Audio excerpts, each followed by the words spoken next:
Welcome to the smartest people in the room. We are so glad you are here, and just by showing up today, you're already demonstrating your very own smarts. Today, I'm pleased to feature two, hopefully, amazingly accomplished women, one who's graced this platform before as our featured guest, and the other is new to us and is quickly becoming a household name in music and media and podcasting.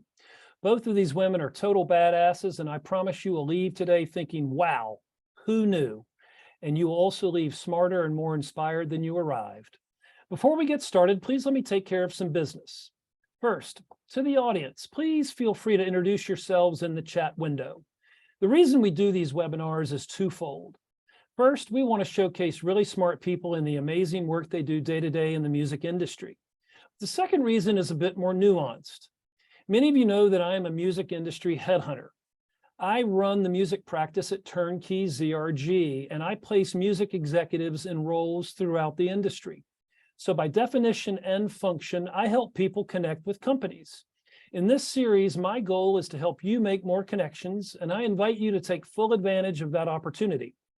Specifically, I invite you to engage with the speakers and the other attendees in the chat of the Zoom. Please introduce yourselves, share your LinkedIn profile, say hello to your friends, and please make some new ones. And ask questions of our speakers. We will try to address as many of those as possible during the interview. And please make sure your chat is set to address everyone, not just the speakers. I want to thank our sponsors for without their support, we could not keep this series free. Special thank you to First Horizon Bank, Turnkey ZRG, the Tennessee Entertainment Commission, MedJet, Tennessee Brew Works, and Project Music. So let's get down to business. In today's host seat, we hope to welcome back Ariel Hyatt. Ariel's been a cheerleader for independent artists for 25 plus years, and she's the founder of Cyber PR, a digital PR firm and marketing company based in New York. She's known throughout the industry for her books, blogs, and dedication to education, and she loves teaching artists, which she's done in 12 countries for over 100,000 creatives, helping them take control of their own marketing, leading masterclasses and workshops. She's the author of 6 books on marketing, crowdfunding, social media, and publicity for artists, all of which went to #1 on Amazon. And joining Ariel, hopefully, as today's featured guest is Emily White. Emily hosts the #1 music business podcast globally called How to Build a Sustainable Music Career and Collect All the Revenue Streams, based on her #1 Amazon best-selling book of the same name. The podcast is charted on 6 continents with listeners in 140 plus countries. She is the CEO of I Voted Festival, which built out the largest digital concert in history, all to increase voter turnout.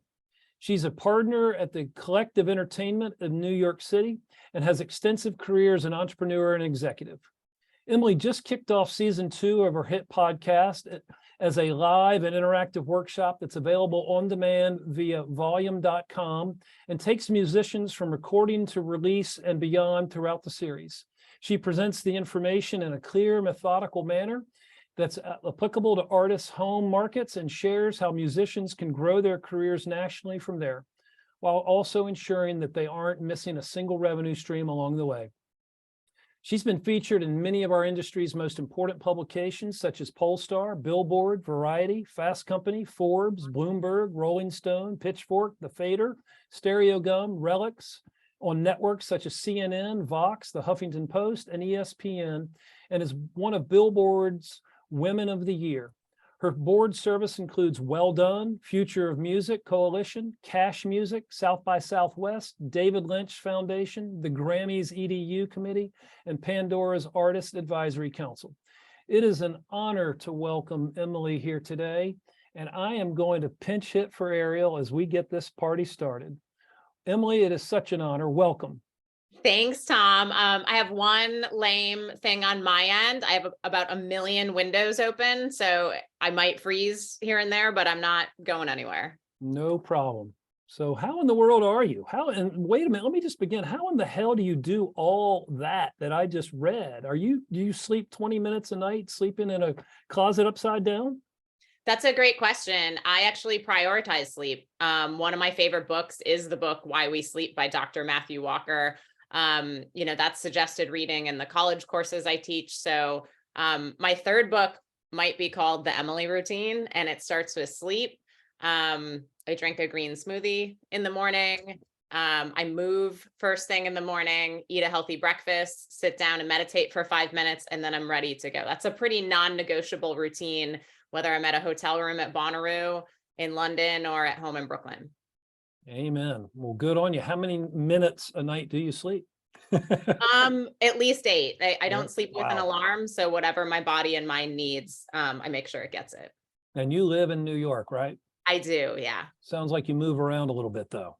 Yeah, LA, although Nashville.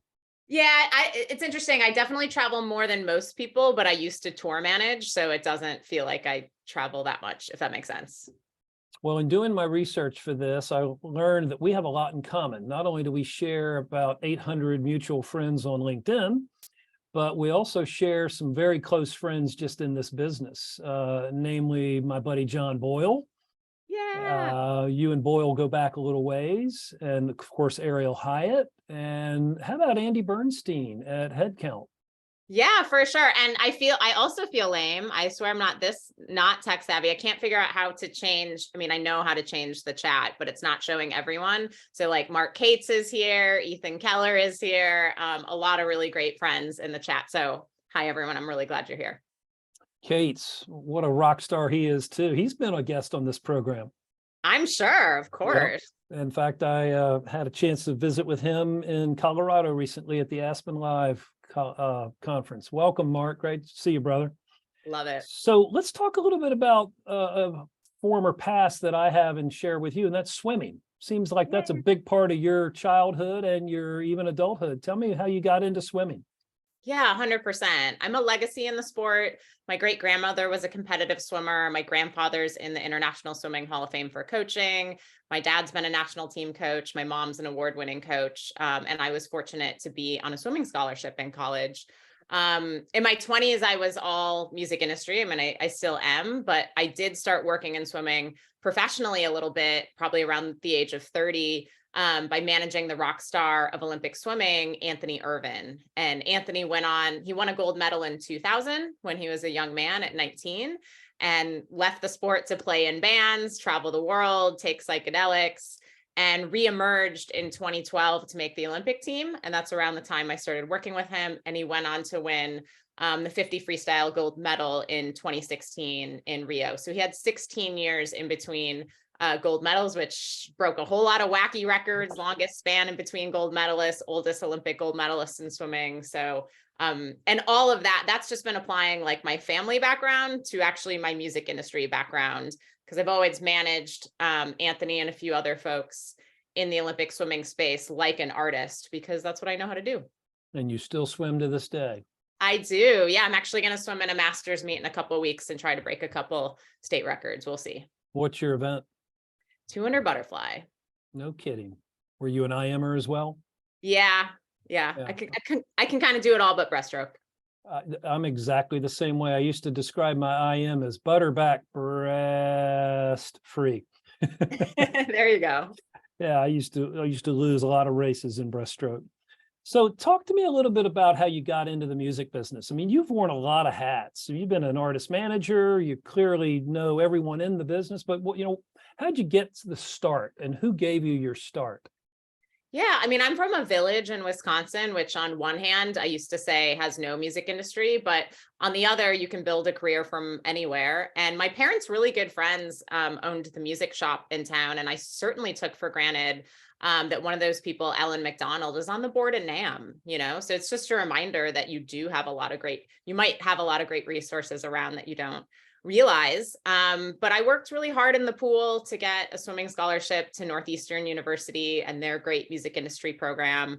Really knew no one in, the national industry when I started. And so just started chipping away, got my first internship through the school's database. That was at Powderfinger Promotion. That summer I interned at an indie label outside of Boston, along with a few days a week at WBCN, rest in peace. I was obsessed with live music. So from there, and we were on quarters at the time, so I was able to cram in a lot of internships.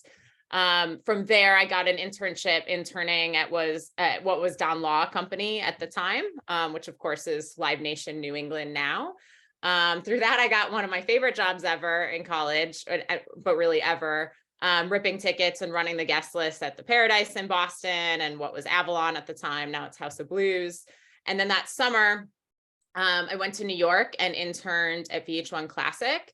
But I think what was most pivotal was I came back to Boston and I saw a band called the Dresden Dolls perform at the Boston Music Awards, and I was just totally blown away. And they played at my university a few weeks later. I introduced myself to the singer, Amanda Palmer, and was nervous because they were a local band on the rise. And naively, I thought, oh, they're doing so well, they won't need any help, which of course everyone here knows a local band on the rise needs all the help they can get. So I introduced myself. I said, I'm studying music business. I intern here and there. Let me know if you ever need help with anything. And Amanda said, can you come over tomorrow? So I really grew up professionally with that band. I did one other internship outside of them, because my whole plan was to work in the UK music industry. So I did one other internship at MTV in London, which the Dresden Dolls were super supportive of. They're like, this is your dream, go do it. We'll be here when you come back. And I also started tour managing the band when I was in college. So that brought me to my first South by Southwest. And the day I Thanks, guys. Sorry. So the day I graduated college, I didn't walk because we were at Coachella starting a 3-continent tour with 9 Inch Nails. Bet your parents love that. They did, actually. My mom came to the 9 Inch Nails show in Chicago and I explained to her what industrial rock was. And no, they were super into it. So a few months before I graduated, the Dresden Dolls had taken on management, and I'm forever grateful that they went with Mike Luba and Madison House. And I remember being at KCRW in the control room at Morning Becomes Eclectic when the Dolls were playing. And Luba said to me, yeah, when you graduate, you'll come work for me in New York. And that's how I got my first job out of college. I didn't apply anywhere. It wasn't posted anywhere. I made myself indispensable to that band, so much so that they wrote into their management contract with Madison House that they would pay a higher commission if the company hired me. So yeah, that's really, and then I got my management chops there, and there's more to come, but that's how I got my start. So who do you consider your mentor in the music business? You've worked for some great people, and you've already dropped a couple of great names, but who gave you that first break? Who do you kind of recognize as giving you that start? Yeah, I mean, Mike Luba didn't give me my start, but I've always considered him my mentor. And for anyone that knows Luba, that's like kind of a word he might bristle at, which is such a reminder that mentors don't always come in the form that we might think they do. You know, it's not always, I mean, I worked for him, so that was a formal relationship, but it's not like anyone sat down and was like, I'm your mentor, or you're gonna mentor me. But it still is, it was a really amazing relationship because I would manage the Dresden Dolls. And then, you know, I was 22 years old. Like if there was something I didn't understand or I had a question on, or I was stuck on, he was always there. But again, for those that know him, he's such a righteous person. It's like, we'd be backstage at a major festival with the founders of these festivals, and he'd be like, oh, this is the Dresden Dolls real manager. So there was no ego there, which is really smart for someone that runs a management company, because obviously it allowed him and Madison House to take on more artists instead of having it be all about him, if that makes sense. Let's stay on Luba for a minute, because you had a real aha moment at that point in your career involving Madison House. Tell us the story. You know what I'm talking about? I do, yeah.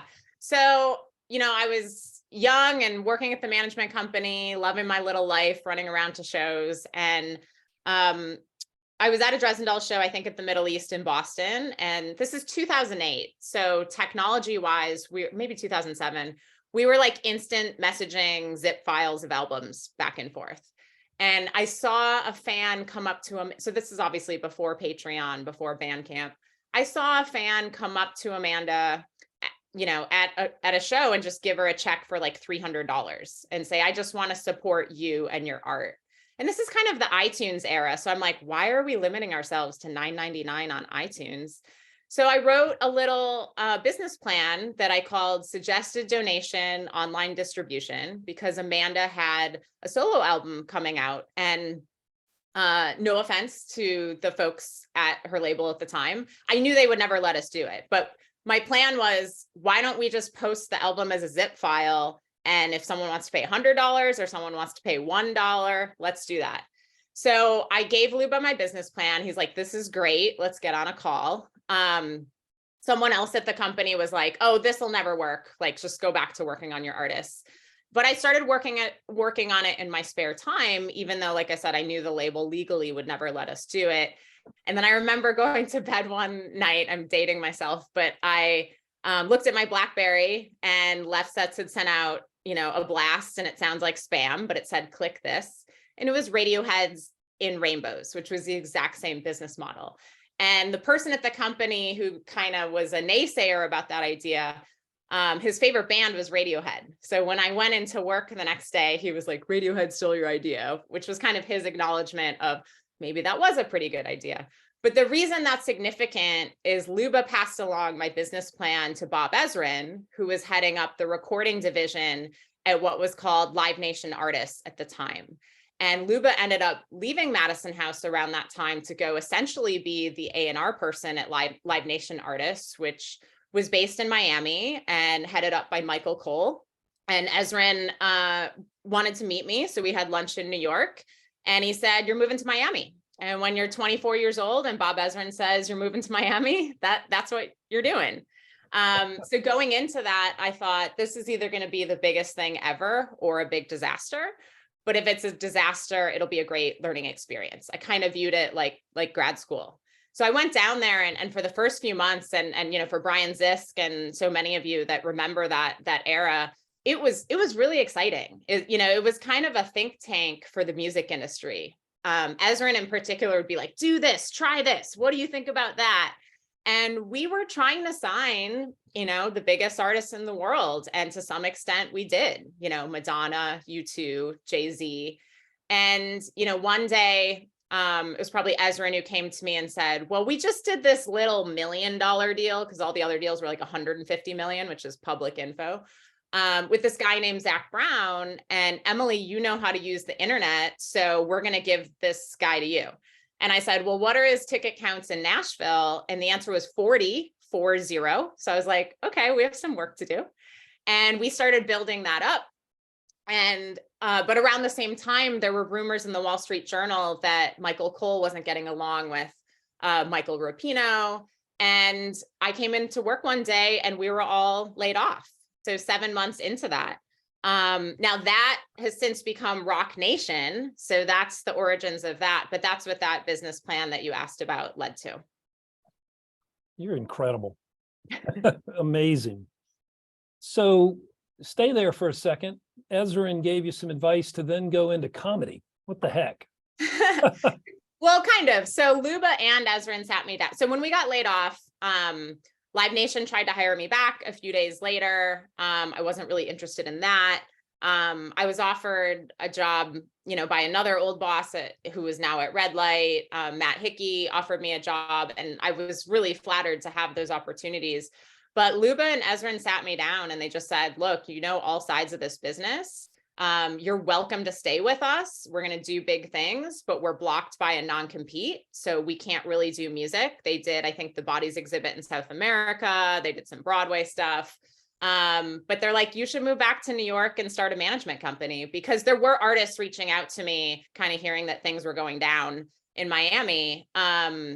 And they're like, if you need funding or anything, we're here, but that's what we think you should do. And I was fortunate that the artists who were asking me to work with them were revenue generating. So I didn't need to take on any investment, and just started, I actually was stuck in Miami for a few more months because of a lease, which we got Live Nation to pay for, but started the management company like on my couch in Miami. And, we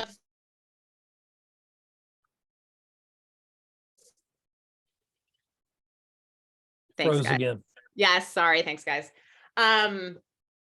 So we all have plenty of friends in the industry, but I reached out to someone that was strictly a colleague. And I'm again dating myself with this reference. So I reached out to a colleague who was managing Margaret Cho. And I said, hey, and I was managing Amanda Palmer. And I said, hey, we should do a MySpace artist on artists with Margaret and Amanda because they're both friends and promoting things. And by the way, I'm starting a company. And this person that I'd worked with a few times was like, no way, we're starting a company too. Let's be business partners. And I was like, what? Because, my artist could sell out, a 1,500 capacity room in New York, but Margaret could sell out Radio City Music Hall. So I was like, why would this person want to work with me? And Carrie called me later that day and said, I've always respected you, which is hilarious because Margaret emceed a 2-night DVD shoot in London a few months prior where everything that could have gone wrong did, but I was holding a clipboard. So I guess I looked like I had it together. But she also said Margaret's next project she wants to do is a musical comedy album with a bunch of her favorite artists. And she said, I don't really know how to do that. And I was like, oh, I totally do. So that was our first project together, and it was self-released and nominated from a Grammy, or not nominated for a Grammy. And we launched with music and sports in 2008 or 2009, whenever that was, expanded. And did I say music and sports? I meant music and comedy. And then we expanded into sports in 2012. And that's when I started working in the Olympic space, had a great run for 10 years until Carrie left the entertainment industry. And then that brings us up to 2018. To the audience, you guys have seen a lot of these. I usually don't go down memory lane like this, but this woman has done so much that we've got to establish the past is used to establish the credibility for the present and the future. This lady is amazing. I hope you guys are enjoying this as much as I am. So let's flip to education for a moment. Another one of your passion points. Talk to me about that. Yeah, the education part came about really naturally. I'm sure a lot of you have experienced this at your companies. So, running a management company, I felt like I was explaining a lot of basics to my interns over and over. So I wrote what I called the intern manifesto for our company, because I was like, okay, then you guys can read this and we can work on higher level things, which is what you want. That's what I want. It's going to save a lot of time. And I had a couple of great NYU interns. And I said, if I turn this into like 100-page how-to book for you and your classmates, would this be helpful? And it was like, yes. So I wrote a book called Interning 101. And then a podcast network asked me to do a podcast based on that, which is good and fine. And there's some universities that use it. But I really learned how to podcast through that process. And then musicians kept asking to get coffee and pick my brain. And I was having the same conversations over and over. And simultaneously, every time we took on an artist for management, I was finding money for them left and right, which on one hand is definitely part of an artist manager's job. But on the other, if that's happening to national and international acts, then what about everyone else? So that's what gave birth to my second book, How to Build a Sustainable Music Career and Collect All Revenue Streams. Like I said, I did not set out to be an author. I just was having the same conversations over and over. So I was like, well, why don't I write this down for everyone? You can have it for free or whatever. And then if you have questions, let me know. And the information in the book is out there. I've just never seen it put in order, from recording to release or creation to execution. That really covers the entire modern music industry in like 130 pages, while ensuring artists and industry folks aren't missing any revenue along the way. So that's become an Amazon #1 bestseller. And then I mentioned the Interning 101 stuff in that podcast, because like I said, I learned how to do it. So for this book, and really anyone that ever puts out a book, I don't care if it's a romance novel or whatever, like create a podcast for your book, because I had a clear vision for this to bring each chapter to life. And that's what's resulted in, the accompanying podcast of the same name, which has become the #1 music business podcast globally. So we've had guests like Justin Vernon from Bon Iver, Imogen Heap, Amici Uzigwe, who co-manages Run the Jewels, Pat Sansone of Wilco. But I had a student ask me, oh, did you just get the biggest people on your podcast?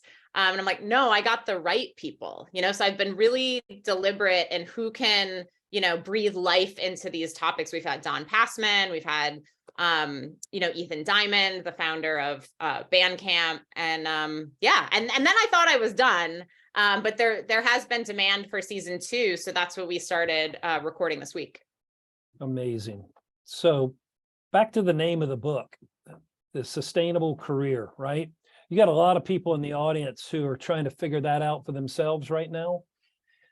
Give us a couple of nuggets, if you would, about, what you mentioned, these international acts are leaving money on the table. Point out some common buckets of that money that they're missing.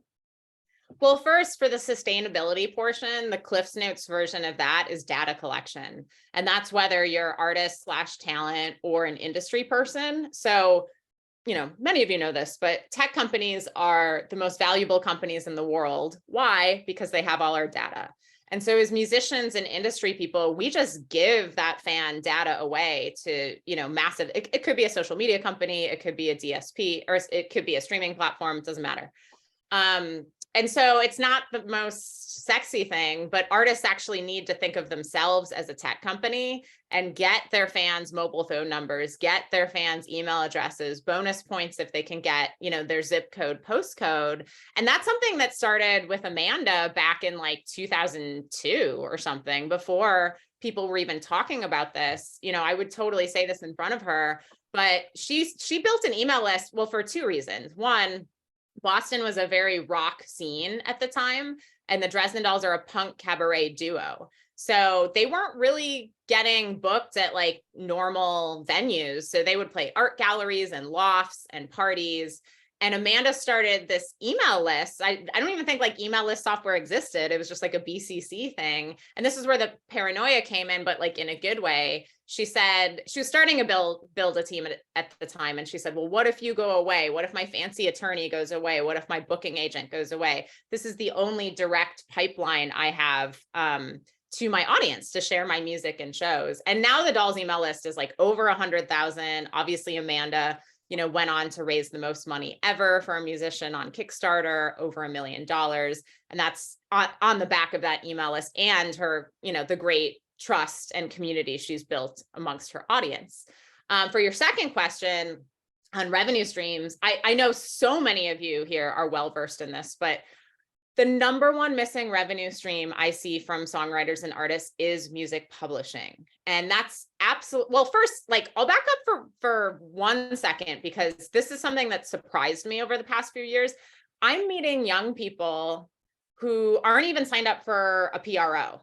And I ask them why, and they're like, well, I don't want to sign my publishing away. So already there's some fear out there with ASCAP or BMI, which is so weird, because when I was coming up, I felt like at conferences, like I'm not saying like they aren't, but I felt like ASCAP and BMI were really out there, like sign up, register. But the reason so many songwriters, again, of all ages and all levels, are missing out on their publishing is when you sign up for your PRO, of course, they encourage you to create a publishing designee. So if I'm signing up, I'm Emily White, and then they're also going to say, oh, be Emily White Music, and that's your publishing designee. So when I'm talking to songwriters and I ask how they're collecting on their publishing, they say, oh, I'm with BMI. Oh, I'm with ASCAP. And of course, if you're being covered, sold, streamed, any of the above, you are not collecting on your publishing in full if you are just with a PRO. Obviously, you need a publishing administrator to do that. But I'm also a huge fan of SongTrust, which has totally democratized music publishing, because anyone can go and sign up for SongTrust, collect their royalties, so get their publishing in full, own their rights, and leave if they do want to move on to a traditional public publishing administrator. So I've shared that with so many artists who come back to me like, oh my gosh, I had all this money from Brazil or wherever. So please sign up for your PRO. And, for those that don't know, if you don't sign up for, a PRO and have your publishing administered, which, like I said, is a 2-step process, within 2.5 years of your songs being released, you never get that money. So get on it. Otherwise, you're missing out. And there are 11 different buckets of money these artists should be earning. There's actually 10. I wrote to Ariel to clarify that a little bit. So in the book, I identify 10 revenue streams that are owed to artists if they are writing recording, and playing live. And I don't mean to be obnoxious, but I do not know of a music business program that requires memorizing these 10. So I think we're doing students a disservice if we don't start incorporating that. You can lift this from my book. You don't have to use it or anything. And it's something we really need to memorize as industry folks as well. So that list is distribution, right? So just distributing your music to Spotify and all the DSPs. Direct to fan, I would also consider a separate revenue stream. So selling your music through your website, through Bandcamp. There's so many artists are missing out on that second distribution channel. Their performing rights organization. I push ASCAP or BMI because this is an American audience, or primarily an American audience, I assume, but I push those two because anyone can sign up. So, I want to make sure everything's accessible to everyone. Publishing, like I talked about, if you are just signed up for your PRO, please go sign up for Song Trust. Otherwise, you're missing money. Sound Exchange, Patreon, which is essentially an online fan club. You can get, more creative with that, but that's such an awesome revenue stream. Online merchandise, and don't just have it, push it out, run sales, specials, Black Friday, your birthday, all that good stuff. Live performances. I will put webcast in its own category as well, because obviously that space has exploded. You can do ticketed webcasts, you can do donations, you can do subscription and live merchandise. And then just to be mindful of time, so that's everything that's owed to you if you write, record, and play live, right? So if you don't go get that money, you don't get it. And then I have a separate list of what I call bonus revenue streams. So it would be like VIP tickets or recording your shows where you have to go do something. But let's start with those 10 just to make sure that artists aren't missing all the revenue that's owed to them. So folks, I just dropped that into the chat for you. Way you don't have to take those notes, but you definitely need to buy this book and you need to tune into her podcast. So let's move on to one of my favorite topics and another one of the cool things that I respect about you, and that is voting and voter registration. Talk to me a little bit about the I Voted Festival. What a fantastic idea this is. Thank you. So we are hyper-focused on turnout. We are all for registration. Obviously, all the great organizations that do registration, we couldn't do our turnout work without that.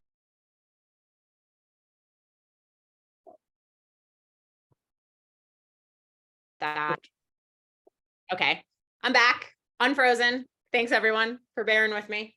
So I'm originally from Wisconsin, where the 2016 presidential election was decided by 22,000 votes and change. It was decided next door that year in Michigan by 10,000 votes and change. And I'd read that voter turnout was down in my home city of Milwaukee. And I was like, 22,000 is our basketball arena. So why don't we put together a sick concert and tie in voting?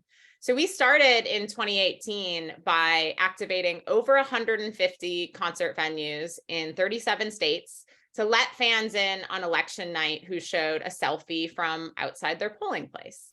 And it was just myself and an intern working on it and really caught fire. So that year, for example, we had My Morning Jacket, Playboy Cardi, Maggie Rogers, got a lot of press. And then I was planning for a big 2020. I was holding arenas in key states when, of course, the pandemic hit. We pivoted and produced the largest digital concert in history. Fans RSVP'd to access our election night webcast of over 400 artists with a selfie at home with their blank and unmarked ballot or from outside their polling place.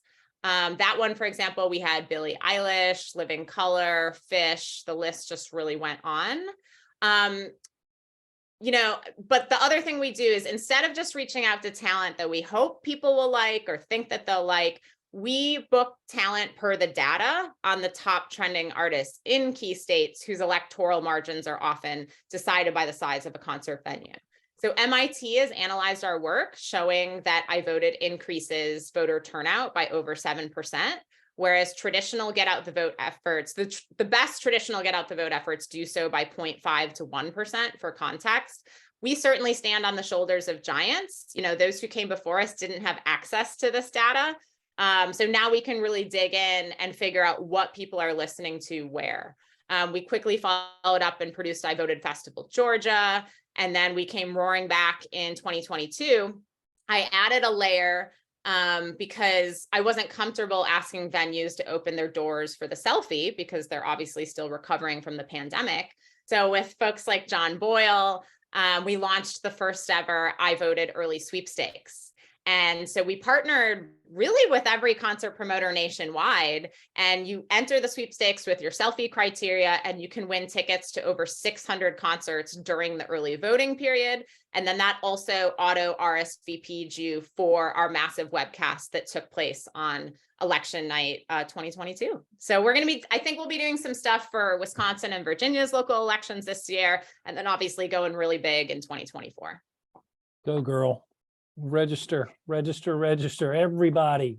I love it. So let's go back to the podcast for a moment. Tell me a little bit more about that. And how do you fit all that into everything else that you do? Because that takes a shit ton of work. I know. Thank you. Well, to answer the second half of the question, I've kind of been structuring my life where the major election years, I'm very focused on that. And then the non-election years, I'm focused on book and podcast stuff. So I do want to write a second edition of my book this year. And, really through demand of the audience who are asking me for a season 2, I'm really excited about season 2 of this podcast. And so, like I said, the information in this book is out there. I've just never seen it put in order. And I was like, and I've suggested that to conferences, and their response is totally understandable. Like, well, Tom couldn't come till Thursday. You couldn't come, till Saturday or whatever. So it's a scheduling issue. And I thought, why don't I start my own conference? And I'm like, well, that's not really my style. So what I've done is season 2 is a live podcast taping and interactive workshop. And then when I thought, which I'll explain in a second, but then I thought, well, where do I want to do this? I could do it in Nashville. I could do it at home in Brooklyn. And I thought, I want to do it in Milwaukee, in my hometown, and help, artists here. And also illuminate the possibilities of the industry that on one hand, I would say I didn't know about growing up, but on the other, didn't really exist because it was the early days of the internet. So we've been doing, we just did episode 1 on Tuesday. I've been recording these with a live audience that folks can attend in Milwaukee at No Studios, which is owned by Academy Award winner John Ridley, who's also from Wisconsin. He won an Oscar for writing 12 Years a Slave, and opened this incredible private membership club where, you can do film, it's a concert venue, you can do podcasts. I ran into one of the Milwaukee Bucks the other day, not giving it away, total royalty within the Milwaukee Bucks, to give that a hint, who was recording a podcast and interviewing one of the biggest rappers in Milwaukee, as well as someone from the Washington Wizards, because they were playing that night. So No Studios has just done some really incredible work in the community here. And then this is all live streamed via Volume. So we have some free episodes on Volume. We're doing it every Tuesday, every Saturday, sometimes some Mondays in February, just to be confusing. We've got 11 sessions to go. We started with the first episode last Tuesday, which is also available for replay on Volume right now. That episode was called Get Your Art Together. And I was so honored to interview Vernon Reed of Living Color. And what really warmed my heart more than anything was the artists in the audience questions. I mean, their questions were way better for Vernon than mine were. And then at the end, I asked the artists, what getting one's art together means to them. And they really came together, with emotional, powerful answers, and came together as a community. So that was really fun because that was one of the more creative episodes. On Saturday, we'll be talking about your pre-recording marketing foundation. So all that stuff I talked about with sustainability, your text message club, email list, social media. So I'm doing this through a Milwaukee lens, but in a way that is applicable to really every American market, because how you pitch, your music to Radio Milwaukee or the music writer at the Milwaukee Journal Sentinel is no different than how you pitch your music to Lightning 100 or the music writer in Baltimore or Albuquerque. So we're doing it through a local lens and teaching artists in the industry how to grow their career regionally, nationally, and internationally from there. And then there's some folks in London interested in doing season 3 in the UK at the end of the year. So already starting to make some plans for that. Like I said at the top, you move around a lot. Thanks. Wow, incredible. Is there any doubt that this is the smartest person in this room, folks? No kidding, right? So now let me pivot to kind of the speed round. I'm just going to fire a bunch of, one-offs at you and just react to them. First concert you ever went to? Steve Miller Band with my parents when I was 5 at Summerfest in Milwaukee, and I fell asleep. First record you ever bought with your very own money? I think Janet Jackson's Janet. Yeah. What year was this? I was probably in 7th grade or so. Or I think I asked, I didn't really answer your question, but I asked for it for my birthday. That was like the first thing like that I wanted instead of my parents' music collection. Who's your favorite band of all time? One band. Well, Mark Cates can answer that. Really Noel Gallagher, but Oasis. Yeah, love it. Love it. How about, let's look on the other side of the world or other side of your career. Biggest regret? I'm not really like a regret type of person, to be honest, like not to be cheesy. I really do think you learn from each experience. There we go. Who's that? Hey, girl. I clearly don't know how to tell time. You know what? You're in Central Time right now, and I make more mistakes when I'm in Central Time with the time zone than I thought it was 2:00 our time, Central Time. My goodness, how embarrassing is this? I'm just glad you're here. You look great. You do. Here I am. Wow, what a colossal mistake. I am so sorry. It's okay. I'm glad you're here, and Tom's been rocking it. Amazing. Yeah, but I'll turn that question into advice, because I get this question a lot, like what's something you wish you would have done differently or whatever. And it's really, it's not that I wish I would have done this differently, but industry people also need to collect data. Ariel is amazing at this with her powerhouse email list, but also an internal email list. So, or an internal database. So every industry person you come into contact with, pop it in a Google spreadsheet or some sort of database. Like Kate's and, different people here remember when I was coming up, I couldn't imagine, not remembering all the industry people I was meeting. I met Ariel at that age. I certainly remember Ariel and Mark and all these great people. But you do lose touch and you do start to forget as your network grows. And we all know that social media platforms come and go. Algorithm, you're just beholden to algorithms. So industry folks should build up a database for themselves of everyone they come into contact with. What's your next show you're going to? Oh, that's a good question. I don't know if I'm allowed to say this, but there's an EGOT winner doing a private event at No Studios here. So that's all I'll say. She's a young EGOT winner, if that helps to give it away. But I've really been enjoying this Friday night music series here at No Studios. They're just so proactive in the BIPOC community and bringing together different generations, different genres. So that's here's one. I know I keep talking about Mark. When I get back to New York next month, Paul Adams and I are going to see Kula Shaker in Brooklyn, which I am so excited about. So if you are a Britpop geek, you know what I'm talking about.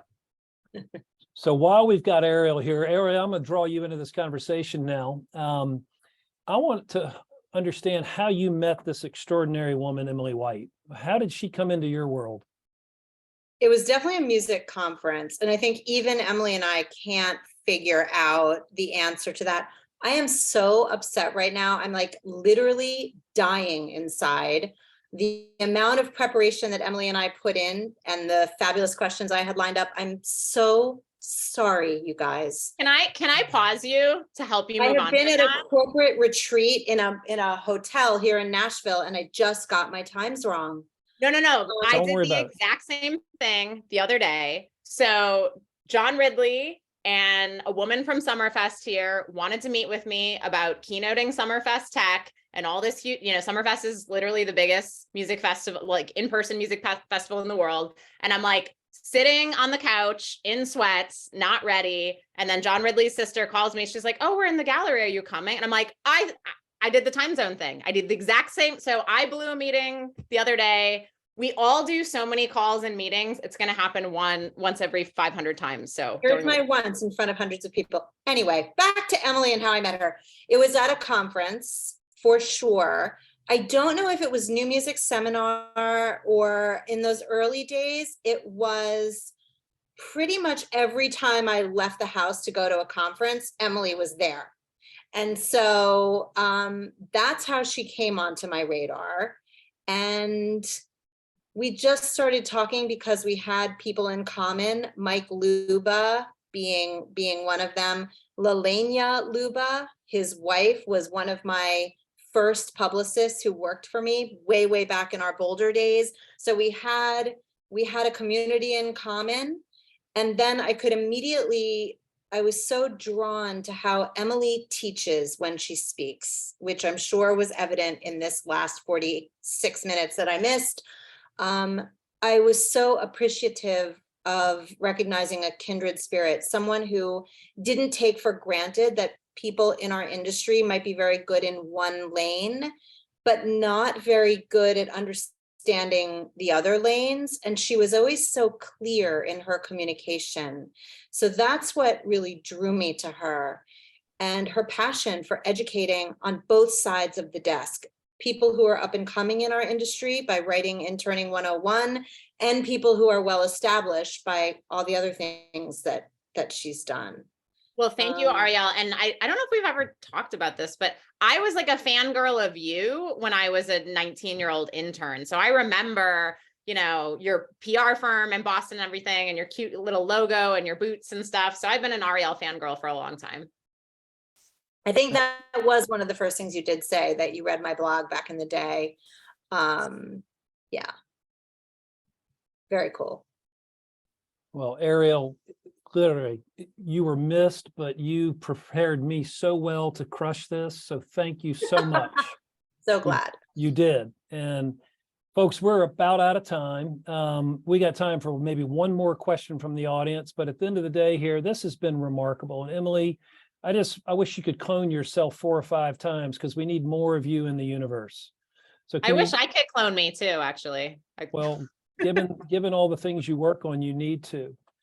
But this has really been an honor and a privilege. And I can't thank Ariel enough for bringing you to our platform. You've got a bunch of new fans here today. Hopefully you sold some books, and you'll have some new podcast attendees in the future.